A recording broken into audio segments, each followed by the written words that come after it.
Collins grew up on the west side of Chicago, and after working his way through undergraduate, he graduated from Notre Dame in 1971 after a college career, by his own description, of a less than stellar career on the hockey team.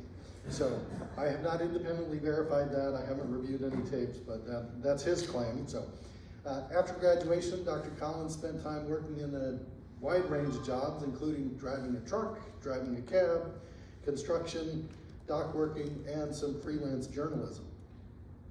It was at the age of 24 that he got a rude awakening with comments from one of his construction coworkers, and that pushed him to re-examine his life ambitions, which ultimately led him to pursue a career in medicine. So after a couple additional years of study, Dr. Collins was admitted to the Loyola Stritch School of Medicine.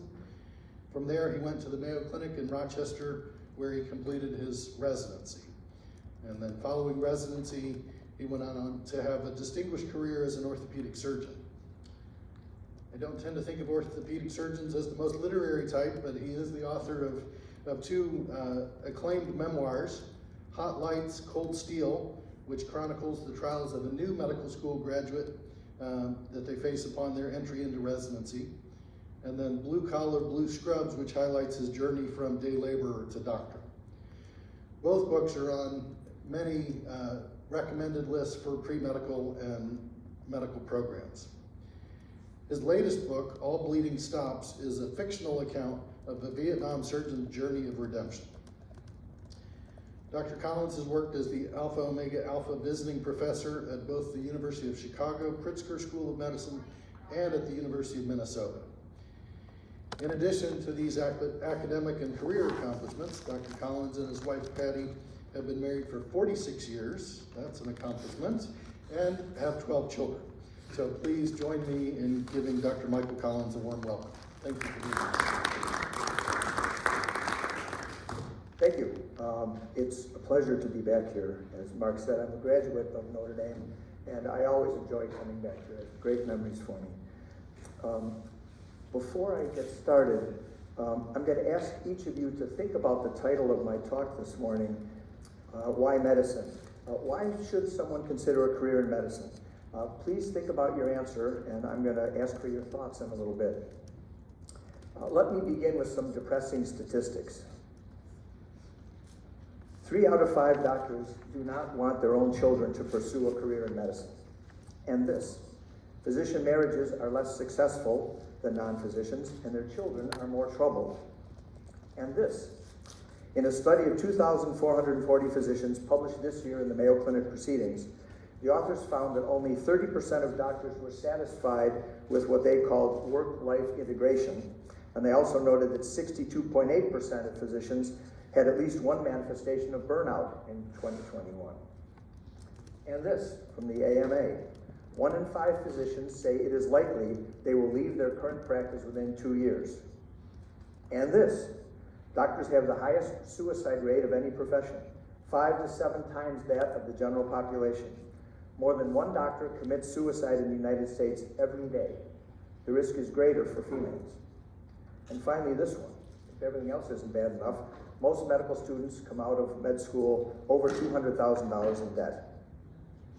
So where does that leave us?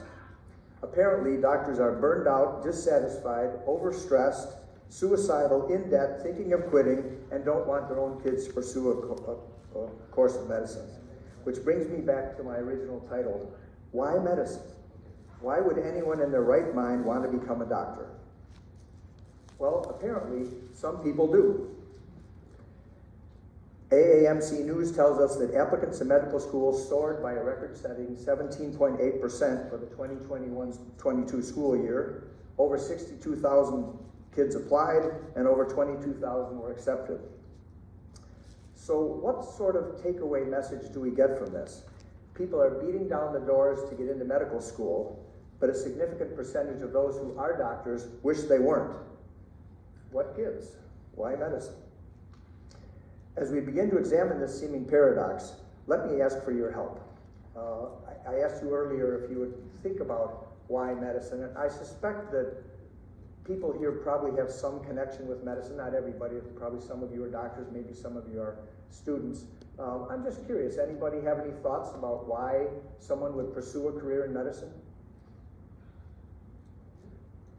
Yes? Well, you learn more about yourself, how you function. You learn more about yourself and how you Take care function, of yes. yourself better, No question of that. and then you can also take care of your friends better. There's still gonna be job security, because, the retirements of physicians and all, and there's still a lot of underserved areas. So going into it, if you can completely get by some of the negative, now one big negative that you see, because I see with med students all the time, is that debt. I would submit that the 200,000 is more like above 250,000, even 350,000, with my experience dealing with medical students on a daily basis. But there's still jobs out there, which a satisfying job. There's a lot of satisfaction still. Very much. Yes? I've lived overseas, been around the world. I lived in the slums of Venezuela. And when people get sick and there's no doctors around, there's no one to help them analyze their problems, there's a lot of suffering. And you see that around the world. Venezuela didn't produce enough doctors, so the Cubans had schools with doctors and nurses down there. And they located in the slums. And there's a great sense of relief in the community, in the sense that medical people are nearby. Yes? Plus, when you show a lot of statistics about doctors today and yesterday, I wish you'd break it down to those that were in private practice versus those that worked for the hospital association or an insurance company or something like that. There's a big difference. Yeah, that would be interesting to know. Yes, but they never talk about that. Why? Well, I asked all of you for your opinion about what brings someone into medicine, so I think it's only fair that I share what brought me into medicine. As you learned, I'm a graduate of Notre Dame. Being the oldest of 8 sons, I felt an obligation to pay my way through college, which was a lot easier to do 50 years ago than it is now. So I worked construction in the summer. I worked at South Bend Foundry when I was a student here. I took extra classes. I took 21 hours a semester so I could graduate a half semester early and save tuition that way. I graduated in December of 1970. So picture me then in December of 1970, a hardworking but immature kid who had yet to ask himself any of life's great questions. A mediocre college player who had no chance of going pro. I didn't know what to do with my life. So I decided to do what I was good at, drink beer and work construction. So now picture me in August of 1973. I'm throwing rocks for the Scalisi Construction Company, the toughest job at the toughest construction company in Chicago. I have some vague notion that I won't throw rocks forever, but I still haven't given much thought to what I'm going to do with the rest of my life. The scene I'm going to read for you is from Blue Collar Blue Scrubs, which was my second book. It's midsummer on the hottest day I have ever seen. We are behind schedule, and our foremen say they don't care how hot it is, we have to finish today. They drive us like animals for 12 hours. No coffee breaks, no lunch, no rest.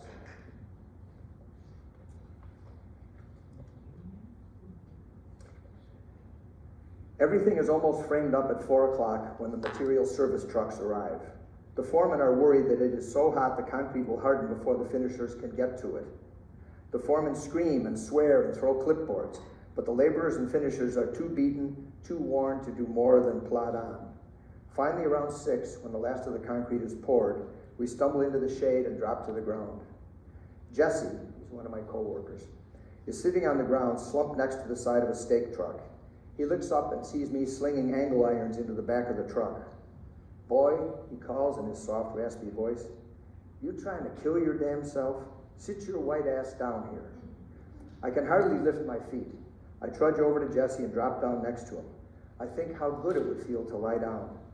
I lay back and stretch out, but immediately cramps tear through my stomach, back, and shoulders. I sit back up and hook my arms over my drawn-up legs and lay my head on my forearm. A few minutes later, I struggle with my feet, stumble over to the rack, pull out a warm can of Old Style, and ease back down to Jesse. I point the can away from us and point pop to top. A shower of white foam shoots into the air and drips down my hand. I shake the foam from my hand and offer the can to Jesse. No thanks, son, he says, shaking his head. Save it for my damn funeral. I take a long pull of the old style and close my eyes. I don't care that the beer is warm. All that matters is that it is wet. Jesse is in awful shape. He takes off his hard hat and gets some kid to fill it with water. Then he slowly pours the water over his head, turning his gray afro into a soggy batch of seaweed. He lets his head sway down, swinging it back and forth as water streams from his forehead and lips. This is the worst day I've seen in 30 years, he says. You're going to tell your grandchildren about this day. He is panting as he speaks, and his words are torn from him like rusted barbed wire ripped from a weathered fence post. Look around you, boy, he says. Yeah, I murmur without looking up. No, damn it, I said look around. I lift my head and look around at the men, suddenly realizing how much everyone else is suffering. Men are slumped against trucks and laying against trees. 3 of the older guys are lying in the shade of a compressor, boots off, eyes bulging, mouths open, panting miserably. Lester is in the bushes, bent over with the dry heaves. You're young, Jesse says, and it ain't too late. Look around and remember what you see, and then you get the hell out of here, or you're going to wind up like me, an old sack of shit laying in the dirt. Jesse, you're not. Don't you mess with me, boy, he says. Don't you mess with this old man. He raises his bloodshot eyes and fixes them on me. I'm telling you God's own truth. You don't want to listen, that's your business, but don't you mess with me. I'm too old to be messed with. And pretty soon you be old too, and ain't nothing you can do about it. But you can do something about this. He gestures around us. You can spend your life on the breakout gang, throwing rocks like the rest of us no-account fools, sweating our lives away, waiting to be thrown on the junk pile, or you can get out before it's too late. And there it was. That was my wake-up call, my personal epiphany. It seems Jesse could see what I could not see, that I was pissing my life away. So I began to think about the future. I thought about becoming a teacher. I thought about becoming a priest. I thought about joining the Peace Corps. I wanted to do more than just make money, more than just live for myself, I thought. I wanted to do something important, something noble. I want to make a mark on the world. That's when I started thinking about medicine. But I had no background in science. The only science course I took at Notre Dame was a geology course that most of the hockey players took, called Rocks for Jocks. It was supposed to be an easy A. I got a B. If I wanted to get into med school, I would have to go back to college for 2 more years to take organic chemistry, inorganic chemistry, physics, biology. It was a terribly risky decision. I have a long road ahead of me, I thought, going back to college for 2 more years. It seems like an eternity. It's all so improbable, so incredibly risky. What if I go through all that and still don't get into medical school? After all, who's going to want some Joe Schmo construction worker in his medical program? I did, however, have one thing going for me that no other applicant had: divine intervention. Not many med students can claim divine intervention as the reason I got into med school, but I can. My mother, a hard-working Irish Catholic mother of 8 sons, made a deal with God. She was always making deals with God, but this one was my favorite. The deal was, if he got me into med school, she would quit drinking for 1 year. Now, my mom was Irish, but she was not alcoholic, and there is a difference. When my brother Tim heard of my mom's deal with God, he said she was nuts, and he didn't care if I got cancer of the eyeball. He wasn't giving up drinking for a year. But anyway, God kept his end of the bargain. I got into med school, and my mom kept her end. She quit drinking for 1 year, a fact she frequently reminded me of over the next 30 years. God and my mom got me into medical school, but they took their time about it. I was the last person admitted to my med school class, being accepted about 1 week before school started. But I can tell you that although everyone in my class was admitted before me, not one of them was more grateful to be in med school and more determined to be a good doctor than I was. For those of us already in the practice of medicine, it behooves us occasionally to reconsider and reaffirm the reasons we chose this line of work. For those of you contemplating a career in medicine, I urge you to think carefully about what you're going to do and why you're doing it. What prompts a young person to choose a career in medicine? Over the years, I've had friends serve on medical school admissions committees. I asked them what they look for in an applicant. Grades, MedCat scores, class rank, letters of recommendation, all those things are obviously important. Most schools also require some sort of personal statement, written by the applicant, something along the lines of why I want to be a doctor. The last thing we want to hear, my friends told me on more than one occasion, is some trite line like, because I want to help people, which shocked the heck out of me. Because I thought if I was on a med school admissions committee, that's the first thing I would want to hear. It is, in my mind, in fact, the sine qua non of medicine. You better want to help people, or you should find another line of work. Now, I'm not naive enough to suggest that helping people is the only reason for wanting to be a doctor, but it is the starting point. Everything else arises from that commitment. Edmund Pellegrino says, one's obligation as a physician rests in the special vulnerability of the sick and the trust they must ultimately place in us. Abraham Verghese says the doctor-patient relationship is one of inherent inequality. He thinks both the doctor and the patient should accept and even embrace this fact. Our patients have a problem, and we, not they, have the ability to cure it. The acceptance of this melancholy fact sometimes frightens our patient, sometimes intimidates them, and sometimes awes them. But they know it is there, and so do we. We can grovel in that equality. If we are venal enough, we can take advantage of that inequality, or we can let it inspire us to do the right thing. Over the years, I've been asked to speak at any number of schools, hospitals, book clubs, etc., and my favorite audience has always been students. Their enthusiasm, their idealism, their commitment never fails to reignite my own passion for medicine. When I am with them, I often think of William Wordsworth's lines. In thy voice, I catch the language of my former heart, and read my former pleasures in the shooting lights of thy wild eyes. Oh, yet a little while, may I behold in thee what I was once. But what happens to all those idealistic, eager young students? Why, after a few years, do so many of them wind up bitter, disillusioned, and hoping their own children will not go into medicine? And more importantly, how can a young doctor prevent herself from deteriorating? How does she keep her dream alive? Part of the problem is that doctors are always trying to do something important, always trying to get somewhere, but they should not do so at the expense of forgetting to enjoy the journey. As the English explorer Wilfred Thesiger once said, it's not the goal, but the way there that matters. The journeys we take in life have a significance over and above the destination toward which they are directed. Life is a journey. If we neglect the journey, we neglect life. My first book, Hot Lights, Cold Steel, was published in 2006. It describes life as a surgical resident at the Mayo Clinic, and I just want to read for you the opening lines. In those days, when I was still so sure that I could change who I was by what I did, I would arise in the hour before dawn, turn left out of my driveway, and head north 6 blocks to the T intersection at the top of the hill. There was a faded stop sign there. Ahead of me, open prairie sloped down to Minnesota Highway 14, a 2-lane weathered patch of asphalt stretching west to Byron, Owatonna, and 90 miles away, Mankato, which is where I moonlit. Had I lifted my eyes, I could have seen the sprawling brick convent and church of Assisi Heights on the crest of a hill a mile north of me. I would turn left at that stop sign and go another quarter mile until I reached the end of the hilly plateau. There, the whole Minnesota countryside opened before me. To the south, smooth fields of corn undulated to the horizon.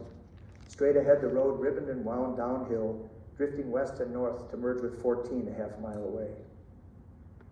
I could have stopped there. I could have rested my forearms on the steering wheel and watched the taillights of a westbound semi fade into the distance, or follow a cardinal as it dipped and soared above the old oaks clustered around the weathered farmhouse on my right. But I never stopped. I didn't have time. I was a resident at the Mayo Clinic, and I was going to be a surgeon. I was like the early gray of dawn that was poised behind me, waiting impatiently, anxious to become something different. We start here, and we go there. But it's not that simple, is it? Our paths may be circuitous or direct. We may gaze excitedly ahead or cast our eyes regretfully behind. Until we reach our destination, it exists only in our own minds.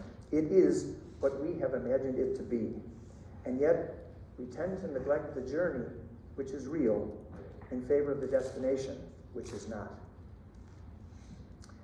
Too often, doctors are so heavily invested in the moment, in what needs to be done now, that they lose all perspective.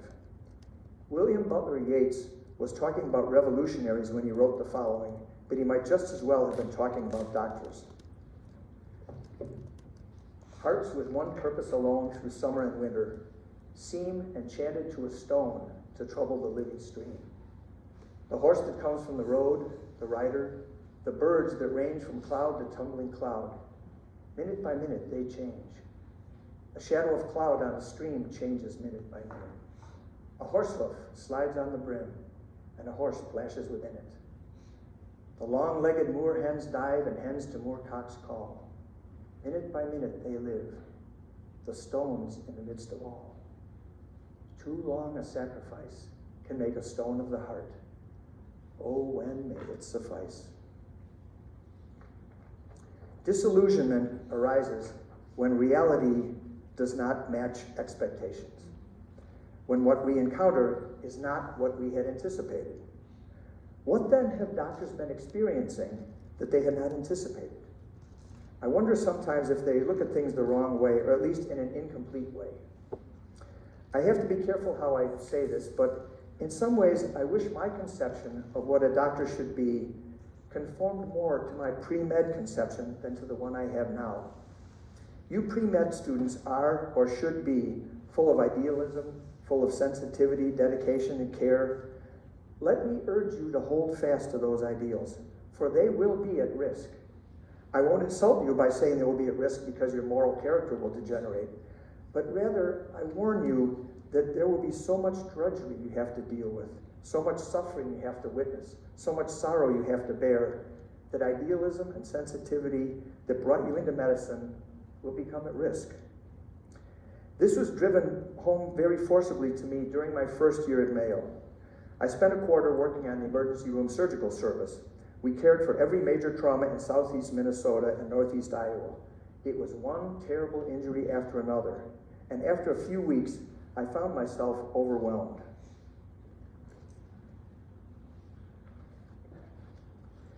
I suddenly realized how unprepared I was for all this. Oh, I had to have been sharp to get a residency at the Mayo Clinic. I knew my anatomy and physiology. I did well on national boards. I had wonderful letters of recommendation from my deans. I came very well prepared for the cognitive aspects of my work. But there was no training for the emotional aspects.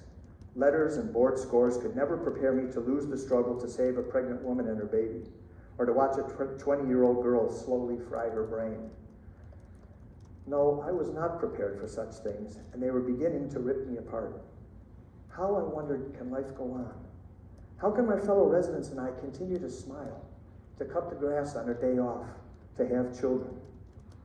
Of course, it would have been easier if we didn't care, and sometimes we actually pretended we didn't. We'd try to do our job and be detached. But we didn't go into medicine to be detached. We went into medicine because we cared. But caring kept bringing us pain and frustration and anguish. We had been training for years to become surgeons. We had excelled in college. We had excelled in medical school.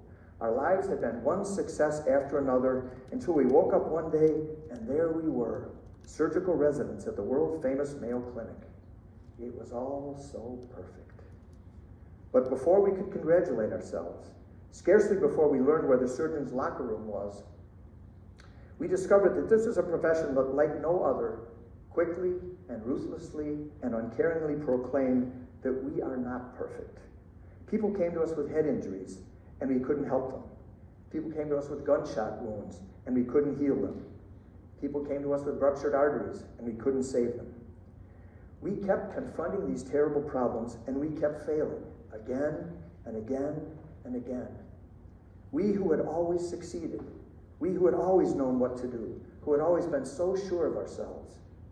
Never before had we attempted anything so important, and never before had we failed so miserably.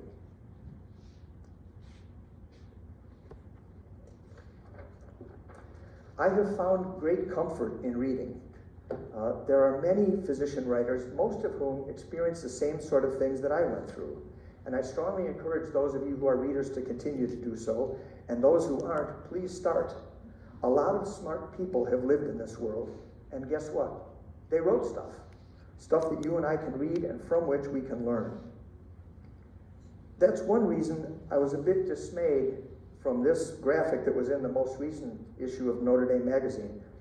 And it describes what students are majoring in now compared to 2005. So on the left, you can see what they majored in 2005. In the right, what they're majoring in now. And you'll notice a pretty significant difference. There's been a decided shift away from what I would call education in favor of technical training. Finance and economics and computer science are important. So are anatomy and physiology and pharmacology. But I will tell you with complete honesty and without hyperbole that I think I have learned more about being a good doctor from Shakespeare and Yeats than I ever did from Watson and Crick and all the other textbooks I pored over so assiduously during college and med school and residency. I have tested this notion on many occasions with the medical students and residents with whom I have worked over the years. I will have them follow me into a patient's room at the hospital, where I do what I always do: change dressings, answer questions, listen to concerns. And when the students and I leave the room, I ask them to think about what they just witnessed, and I ask them to estimate what percentage of the time that I spent in that room was on technical medical things, and what percentage was on, for want of a better word, just simple human interaction. Inevitably, they realize that the vast percentage of the visit was concerned with human interaction. I tried to recognize my patient's needs, I tried to listen to their concerns, I tried to answer their questions. And then I asked the student if she noticed that at no point did I discuss in literal terms that which was of greatest concern to the patient. Never once did the patient say, "I'm worried that this procedure might not work." And never once did the patient say, "I'm not sure my surgeon is as good as everyone says he is." And never once did he say, "This malady seems but one more unwelcome reminder of my mortality." The patient never says those things, but wouldn't I be the fool if I didn't recognize that there are questions that patients are unable to formulate even to themselves, and that there are issues that they are afraid to confront? Wouldn't I be letting my patients down if I didn't try to help them recognize, at different levels depending on the patient, the metaphor their malady represents? You future doctors won't learn these things in biochemistry books. You won't see them under a microscope. You won't hear them discussed in pathology lectures. But at the very least, you can read about them in the works of any number of physician authors. Richard Selzer, Edmund Pellegrino, Robert Coles, Abraham Verghese, William Carlos Williams. Where you will not learn about them is on Grey's Anatomy, Chicago Med, or any of the other bombastic TV shows purporting to show what real medicine is like. I hope you will tell me later that my fear is unfounded, but I sometimes think too many young people are basing their opinion about how to practice medicine, and indeed how to live their lives, on fabricated and outrageous scenarios presented on television or in the movies. I'm going to ask those of you here this morning to think about the encounters we doctors have with our patients in a slightly different way. I would not be the first physician to suggest that not everything of importance in the physician-patient encounter is on the surface. All too often, I'm afraid, we treat the superficial without bothering to look at the deeper problem. For example, we're in the emergency room. It's 4 o'clock in the morning. A mother is here with her 6-month-old son. With trembling hands, she holds out her baby to us. "You've got to help me," she says. "He's burning up." We take the child's temperature. It's 105 degrees. He is burning up. So what do? Prescribe Tylenol, sponge baths, and send the mother and child home? Have we thereby solved the problem? Have we done what the mother wants? Of course not. You don't see a febrile infant do nothing but treat the fever and send him home. Okay, so let's be more thorough. Let's take a complete history. Let's do a thorough physical. We check the baby's ear and find a florid otitis media. We prescribe an antibiotic. Now have we solved the problem? What is the problem? What does the mother want? "He's burning up," she says. "He's burning up." People get sick and they die. There's nothing new about that. Or is there? I would ask you to consider that maybe there is something new about illness and death. I would ask you to consider the possibility that these two conditions are worse than they used to be. And I'm not here referring to the process of being sick or the process of dying, but rather to the patient's perception of health and illness. It is a regrettable fact that Western society has moved away from religion into an age of secularism. The significance of secularism for the physician is that suddenly physical well-being and its antithesis, death, which is the ultimate state of physical ill-being, now occupy a much more prominent position in the secularist consciousness. For to a very real degree, health and life are all he has. There is no afterlife. There is no resurrection. He is granted this one fleeting moment of life, and when that lamp is extinguished, his existence is over. No wonder modern man finds death and illness so threatening.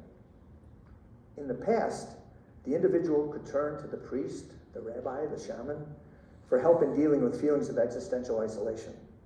But modern man believes in neither gods nor priests. He therefore has nowhere to turn but to the guardian of the physical, the doctor.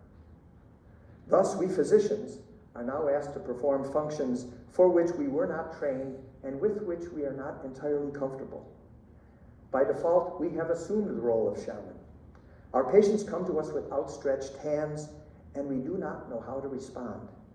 How much easier it is to deal with the symbols. How much easier to merely cast the leg, prescribe the meds, lance the boil. As Joseph Campbell tells us in his Hero with 1,000 Faces, the problem of mankind today is precisely the opposite to that of men in the comparatively stable periods of those great coordinating mythologies which are now known as lies. Then, all meaning was in the group, in the great anonymous forms, none in the self-expressive individual. But today, no meaning is in the group, none in the world. All is in the individual. But there, the meaning is absolutely unconscious. One does not know toward what one moves. One does not know by what one is propelled. The lines of communication between the conscious and unconscious zones of the human psyche have all been cut, and we have been split in two. Where does this leave us? Where does it leave our patients? It leaves our patients fragmented, bewildered, and looking for guidance. Once there was a way to get back home, the Beatles once said. And even though that way may no longer be available, our patients still long to get back home. But they aren't sure where home is, and they aren't sure how to get there. Kathy, I'm lost, I said, though I know she was sleeping. I'm empty and aching, and I don't know why. I throw in this line from Paul Simon because I think, unfortunately, it typifies the way so many doctors feel. They're empty and aching, and they don't know why. Something is wrong, but they don't know what it is, and they don't know what to do about it. Here's an example. A doctor at Doximity recently related a story where she asked a room full of residents to think of a win you've had in the past month. Excuse me a second.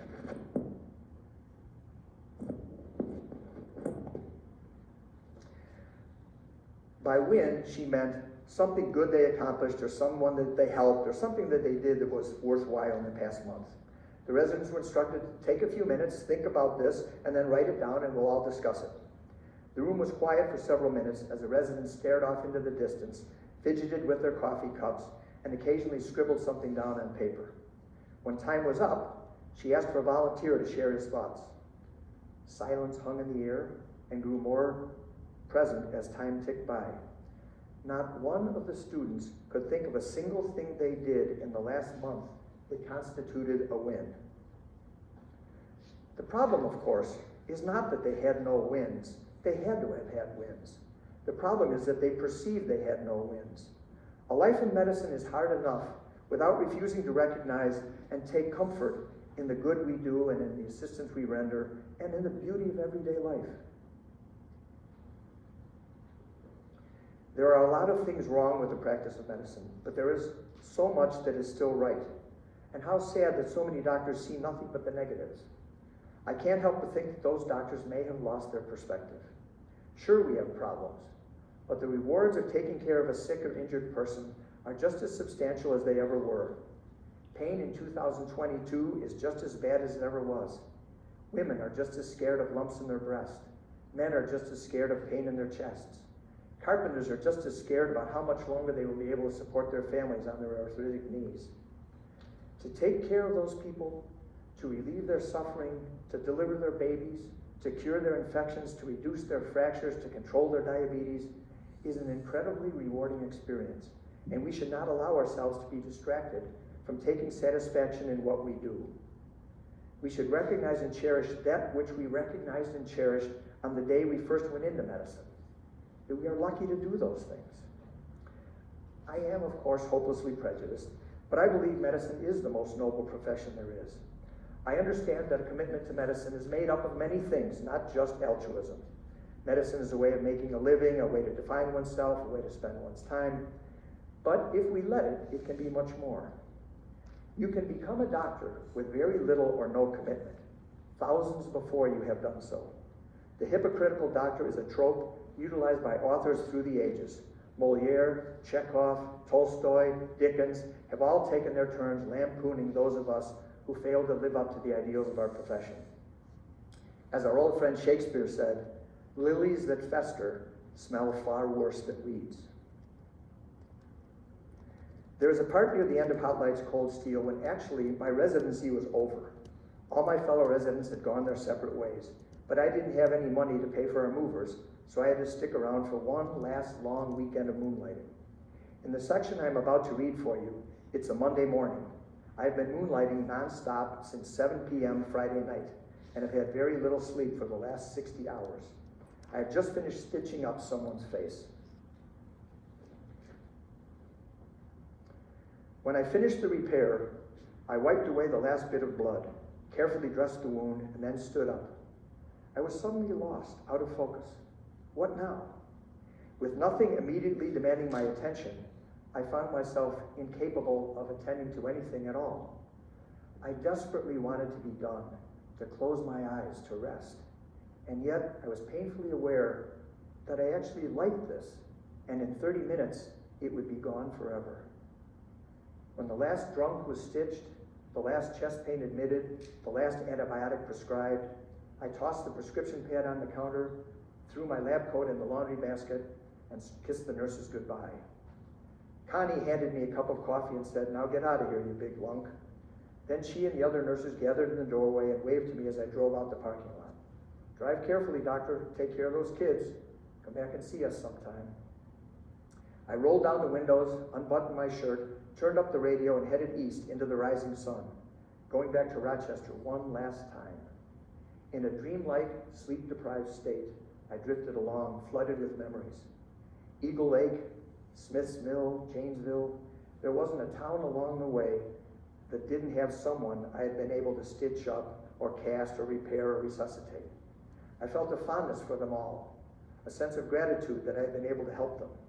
It had been a lot of work, and at times I felt like I was killing myself. And yet the only thing I could recall at that moment was how much fun it had been, and how lucky I was to do this for a living.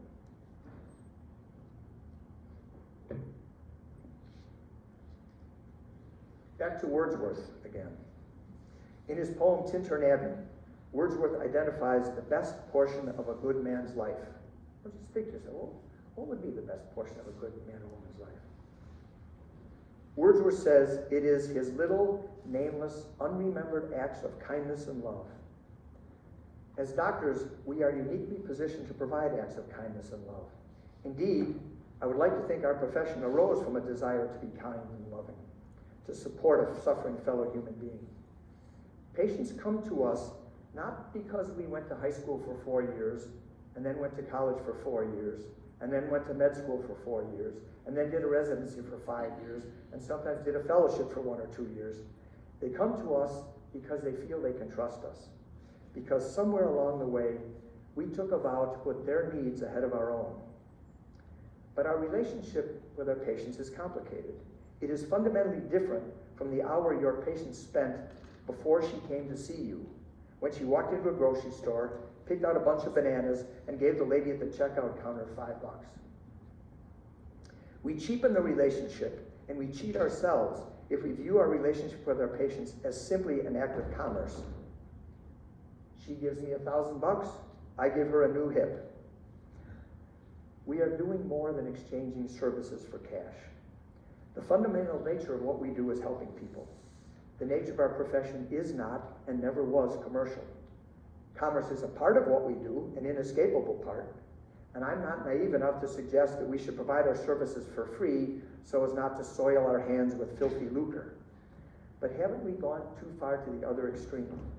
Haven't we been coerced and manipulated and deceived into believing that we are businessmen, not doctors, that we engage in commerce, not caring? My last book, entitled All Bleeding Stops, was published last year. It is the story of a young combat surgeon in the Vietnam War. In that book, I explore the difficult path a doctor must follow as he decides how much of himself to give. Near the conclusion of the book, I describe the thoughts of an elderly doctor who feels sorry for the intern who is caring for him because she feels inadequate, because she feels she hasn't done enough to prevent his rapidly approaching death. In the excerpt I'm about to read, Megan is the name of the intern, and Denis is the dying doctor. Even though there are now many more experienced doctors in the room, Megan remains in charge. She is so focused on her patient, so intent upon helping him, that she hardly notices the crowd that has drifted in.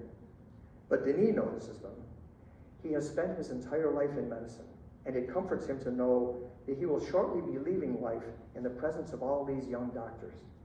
He could hardly have asked for more. How privileged we are, he thinks, to practice medicine, and how privileged we are to be rewarded so handsomely for what we do. And yet, how many fools finish their residencies and never recognize what they have been given, who count their remuneration solely in terms of dollars, as if dollars would make this last journey any more decipherable. Megan continues to take his blood pressure every few minutes. With growing tenderness, Denis watches her fidgeting with the IV, biting her lip, eyes flitting from machine to machine, desperately seeking the reassurance she will never come. And then these are Denis' thoughts. She thinks she is not a good doctor because she hasn't memorized enough textbooks or performed enough surgeries. She is so painfully aware of what she lacks. But she forgets that what we long for when we are sick, grievously sick, mortally sick, is not a cure.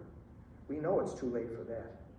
What we long for is a healing, an assurance that the human connection that seems about to be dissolved forever will somehow bridge the deep chasm we are about to cross. Scalpels can't affect that. Textbooks can't teach it. But compassion, the simple, unaffected love of our fellow man can. The knowledge that someone cares, that we are not alone. Gestures, touches, smiles. That's our dream, isn't it? Yours and mine. To care for people, to help them, to love them. We are not meniscal excisors or blood pressure controllers or antibiotic prescribers. We're doctors. And we have the honor and duty to care for our fellow human beings. I ask those of you who are doctors to think about when you first decided to become a doctor. What motivated you? What were you hoping to do, to become?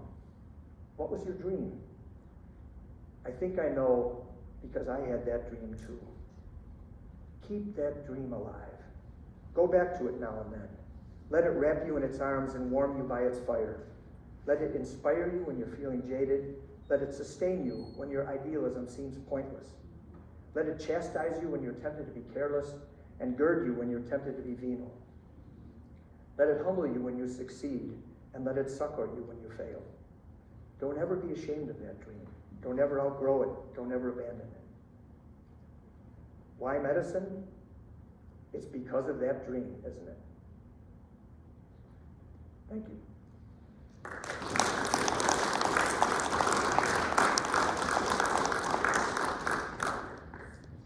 All right, thank you for that great talk. Do we have any questions in the room first? Let me get you a mic before you ask it.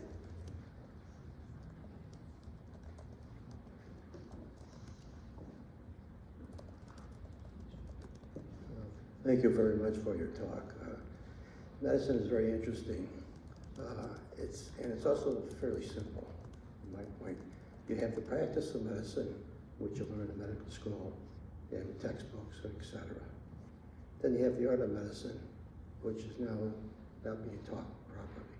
That's taught at the bedside, at the patient's side. That's the reward of medicine. Not the money that you're going to get for your procedure or whatever you did, but that simple smile, that thank you, that handshake, but we aren't teaching that anymore. I've walked into patients from making rounds, the R1 and R2 were there. That means the first year and second year resident. The first thing out of their mouth was, oh, excuse us, we'll be back. I said, excuse me, where are you going? I said, this is your patient. This is also my patient. We could see the patient together. I might learn something, you might learn something. It's not being done anymore. Hospital administrations, I would not be assigned R1s, R2, I'd be assigned a PA. I would teach the PA, but why not the R1, R2? And again, like I said first, the difference is being a private physician versus working for the other hospital is simple. You can see the difference. When you see them walking down the hall, the ones that are strolling down the hall work for the hospital. The ones that are hurrying down the hall, there's usually a private physician because he's got work to do, he's got patients to see and get back to his office. It's not being taught anymore. In fact, in the old days, you had so many private physicians, they would be on the boards and all that. They told the hospital how they wanted to get named hospital. Now, you can't find private physicians anymore. And the hospital is telling them how to run business or how to practice medicine, and they don't know how to.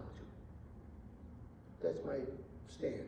And it's not, you know, I've been preaching this for 40, at least 40 years, 45 years. Because I went to school in Europe and I learned the European system very well.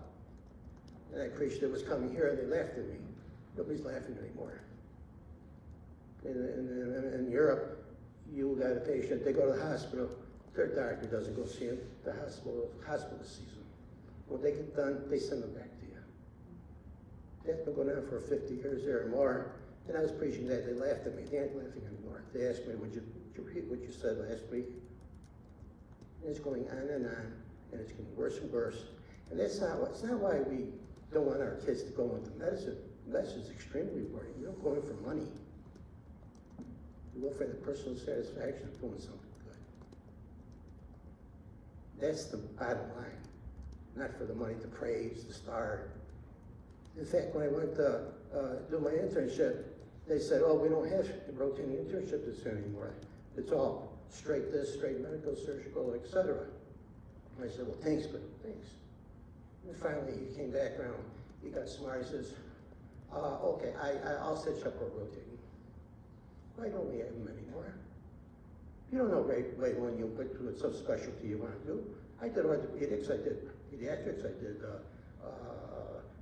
OBGYN, I did medicine, I did surgery. Then I decided what I was going to do. But when I look at abdominal pain, I look at it from different angles. From an internist, from a gynecologist if it's a female, from a surgeon if it's different. You learn differently. You think differently. You put a different head on it. And that's taught at the bedside. Hey, guys in the emergency room say, oh, your patient with abdominal pain is fine. The x-ray is negative. There's no free air. I touched his abdomen and called my buddy the surgeon. He was in surgery the next hour. He had acute abdomen. I mean, it's taught at the bedside. Not because they have a negative x-ray. Examine the patient. I've examined patients. 3, had an elderly guy in the emergency room, couldn't swallow, seen by gastroenterologist, ER physician, and a pulmonologist.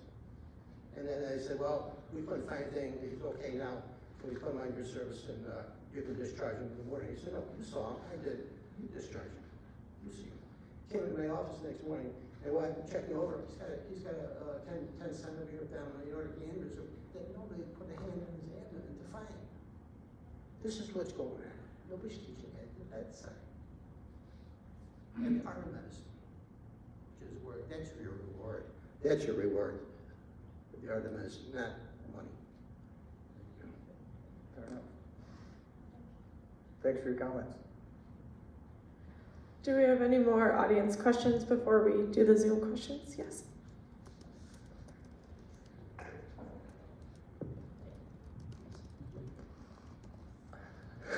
Hi. So kind of similar along those lines. So right now I'm a freshman, a biochemistry major, and I really want to be a surgeon in the future.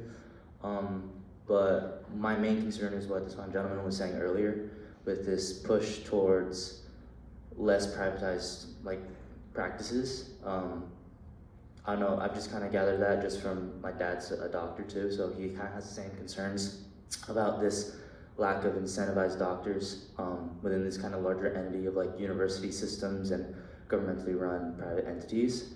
And I guess my main question is, as someone who wants to be as altruistic as possible, obviously like you mentioned, you can't forget the monetary aspects and all that other stuff, but I guess my main concern is, while being in that system, I'm worried that I will see a lot of things that are contrary to that. I'm trying to phrase this question, but I guess I'm just wondering mainly just how should I maintain my idealized undergraduate sense of being a doctor versus what I will actually experience when I go to medical school, residency, and further along. Well, I think it's first important to do what you've already done, which is recognize the problem. So there's some rough bumps in the road ahead of you.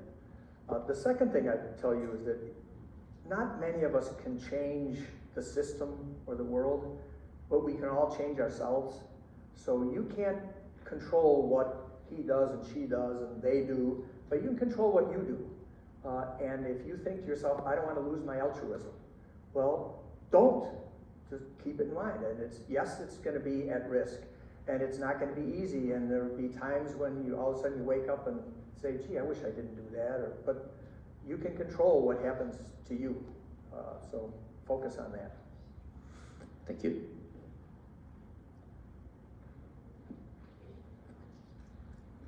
All right, any more audience questions, please? Okay, we'll go do a couple Zoom questions. I don't think anyone asked any questions on the Zoom. I have a question though.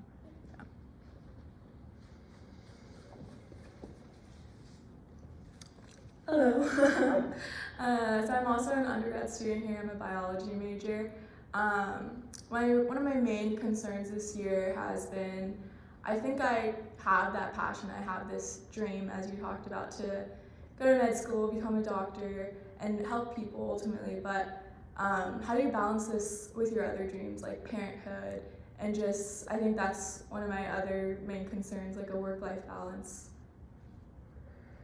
That's extremely difficult, and part of it requires prioritization. You have to decide which is more important to you. I struggle with the same thing as I think Mark mentioned in his introduction. I have a lot of kids. I have a big family, and I had a very busy surgical practice. Orthopods are generally pretty busy, and at times I felt I wasn't doing a very good job of either one.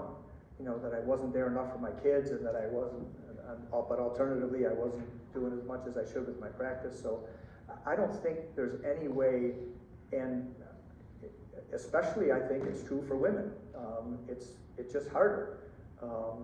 Now I think things are getting better, but in terms of parenting and trying to mix parenting and careers, but there's no easy way around it. And I think the best thing you can do is to establish your priorities, think about what's important to you, and realize that there are going to be conflicts that arise, and there's no easy way. I don't think there's any tip that someone can give you that will say, oh, ever since someone told me that, I've had no more conflicts in my life, and I know exactly what to do, and I'm paying enough attention to my kids, and I'm paying enough attention to my work. It's not easy. Thank you.